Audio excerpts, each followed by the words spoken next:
I don't think I've ever seen a car review where the actual car being reviewed wasn't present in the video.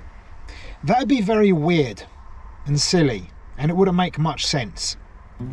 In this video, I'm talking about a car I've never even owned, but I had access to as part of my job between 2019 and August 2024.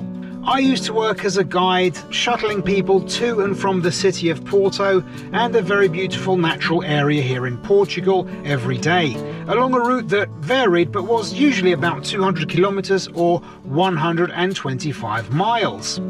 This route would be done in either a Land Rover Discovery or a Land Rover Defender.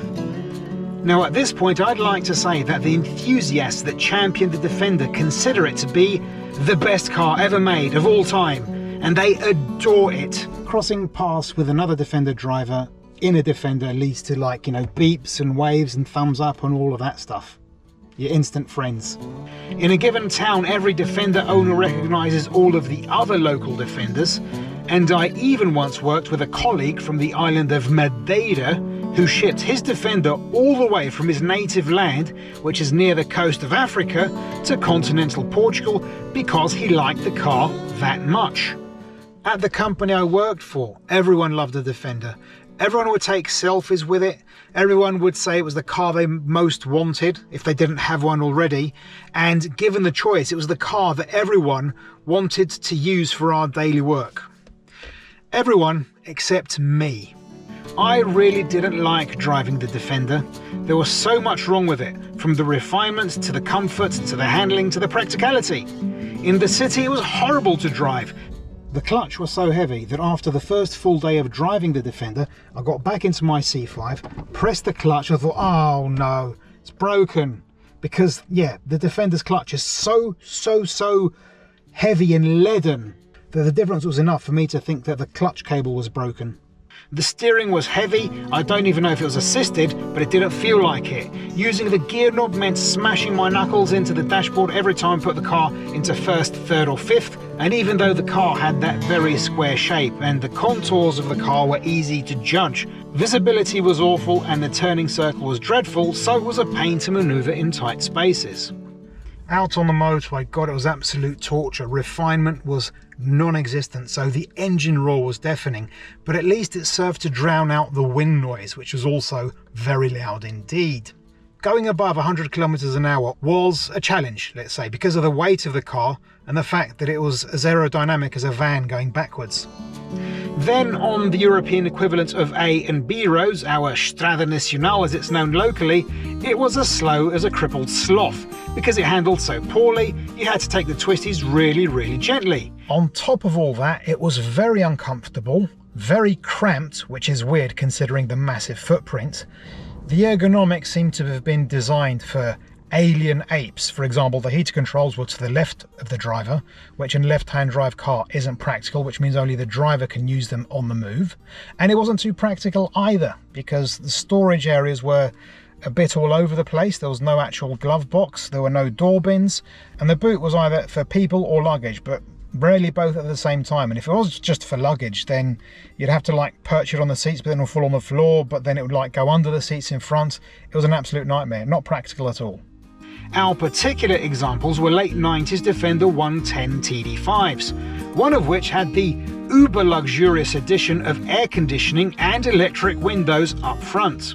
Thanks to all of these shortcomings, you know, the lack of refinement, the lack of creature comforts and comfort, the chore of driving it, I would get home every day after spending the day behind the wheel of a Defender completely exhausted. After a day in the Discovery, I was fine. Felt like a very fresh, perky daisy. But the Defender left me feeling like I had been beaten by burly men with baseball bats. Now, before all you Land Rover fans who are probably already frothing at the mouth as a result of my perceived heresy start typing in the most terrible insults they can think of in the comments, let me just say, I get it. I understand why these contraptions are so revered by its fans. As soon as you turn off the tarmac and the tyres kiss the dirt, the car transforms into a completely different entity. The driver is in another world. This thing will slice through every rocky mud-filled ditch, eat every natural obstacle this side of a redwood, and persevere through scorching sun, pelting rain, and miserable mud-caked paths.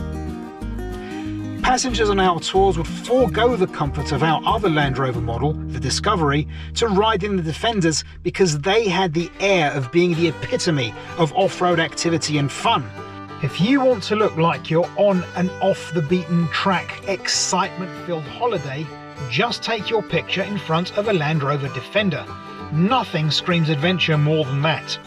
I also understand how they're built for purpose, inasmuch they're probably easier to work on than modern cars thanks to their relatively simple technology. And I admire, to a certain extent, their bare-bones nature with no extraneous gimmicks like most modern cars. But all of you lovely Land Rover Defender fans, I still don't understand how you can live with these things every day. Make no mistake, they are absolutely brilliant off-road, but on-road they're a pile of crap, whether it's in the city, outside the city, or on the motorway. They drink fuel like an Irishman drinks whiskey on St Patrick's Day. I don't know if that's true, but I think it's a nice analogy, at least it sounds good.